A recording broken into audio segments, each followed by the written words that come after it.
എം.ടി. രമേശ് അടക്കമുള്ളവർ ഈ ഒരു വിവാദമുണ്ടായ പശ്ചാത്തലത്തിൽ സിനിമയെ സിനിമയായിട്ട് കാണണം എന്ന രൂപത്തിൽ തന്നെ പ്രതികരിക്കുകയുണ്ടായി. രാജീവ് ചന്ദ്രശേഖരനും കഴിഞ്ഞ ദിവസം പ്രതികരിച്ച സമയത്ത് ഏകദേശം ആ ഒരു ലൈനിലാണ് സംസാരിച്ചത്. സിനിമയെ സിനിമയായിട്ട് തന്നെ കണ്ടോളൂ, ഞാൻ അതിനെക്കുറിച്ച് കൂടുതൽ സംസാരിക്കാനുള്ള ഇല്ല എന്ന രൂപത്തിൽ.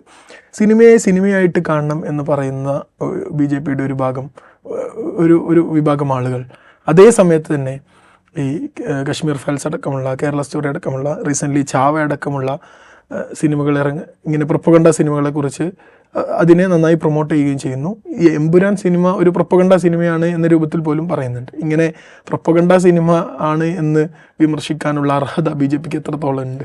അല്ല, അതിലൊരു ടാക്ടിക്സ് ഉണ്ട്, അതാണ് നമ്മൾ മനസ്സിലാക്കേണ്ടത്. കാരണം വെച്ചാൽ എന്തുകൊണ്ടാണ് M.T. രമേശിനെ പോലെ ഒരാൾ ഇത് സിനിമ മാത്രമായി കണ്ടാൽ മതി എന്ന് ഇപ്പോൾ പറയുന്നത്? കാരണം വെച്ചാൽ ഇതുണ്ടാക്കുന്ന കോൺട്രവേഴ്സി, ഇതിനി സംസാരിച്ച് കൂടുതൽ കോൺട്രവേഴ്സിലാക്കി കഴിഞ്ഞാൽ ഇതിൻ്റെ കണ്ടൻറ്റിനെ കുറിച്ച് കൂടുതൽ ഡിസ്കഷൻ ഉണ്ടാവും. ഇതേ ടെക്നിക്ക് തന്നെയാണ് അവർ കേരള സ്റ്റോറിയുടെ കാര്യത്തിലും കാശ്മീർ ഫയൽസിൻ്റെ കാര്യത്തിലും ചാവയുടെ കാര്യത്തിലും ഒക്കെ ഉപയോഗിച്ചത്. കാരണം അതിനെ കോൺട്രവേഴ്സിലാക്കുകയും അപ്പോൾ അതിൽ ഉൾപ്പെടുത്തിയിരിക്കുന്ന കണ്ടൻറ്റിനെ കൂടുതൽ ആളുകളുടെ അടുത്തേക്ക് എത്തിക്കുകയും ചെയ്യുക എന്നുള്ള പണിയാണ് അവർ ആ സിനിമയുടെ കാര്യത്തിലൊക്കെ എടുത്തത്. സെയിം സംഗതിയാണ് ഇവിടെയും സംഭവിക്കുക.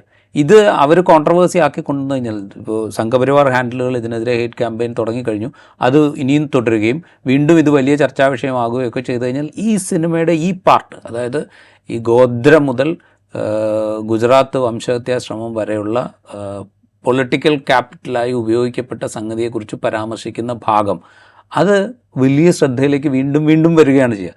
അത് അവരെ സംബന്ധിച്ച് അവരെ ഭയപ്പെടുത്തുന്നുണ്ട്.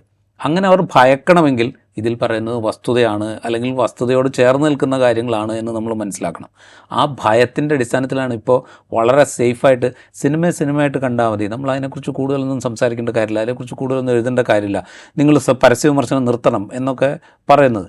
പക്ഷേ അത് പറയുമ്പോൾ തന്നെ ഇതേ സിനിമയെ വേറൊരു പ്ലെയിനിൽ പ്രതിഷ്ഠിക്കാനുള്ളൊരു ശ്രമം RSS വളരെ ആസൂത്രിതമായി തുടങ്ങിയിട്ടുണ്ട്. ഇപ്പോൾ ഇന്നിപ്പോൾ ഓർഗനൈസറിൽ അതിൻ്റെ ഭാഗമായിട്ടുള്ള ലേഖനം വന്നിട്ടുണ്ട്, ഇതൊരു ആൻറ്റി ഹിന്ദു സിനിമയാണ്, ഹിന്ദുക്കളെ വില്ലന്മാരായിട്ടും ക്രൂരന്മാരായിട്ടും ചിത്രീകരിക്കുന്ന സിനിമയാണ് എന്ന് പറഞ്ഞിട്ടാണ് RSSൻ്റെ ലേഖനം. അതായത്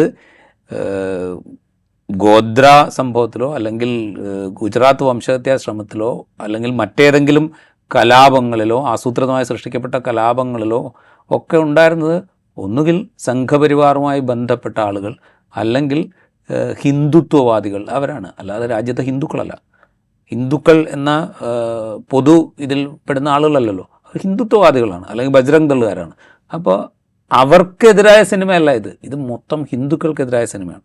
ഇത് ഹിന്ദുക്കളെയാണ് എന്താ പറയുക വില്ലന്മാരായിട്ട് ഈ നെറേറ്റീവ് ബിൽഡപ്പ് ചെയ്യാനുള്ള പണി RSS തുടങ്ങിക്കഴിഞ്ഞിട്ടുണ്ട്.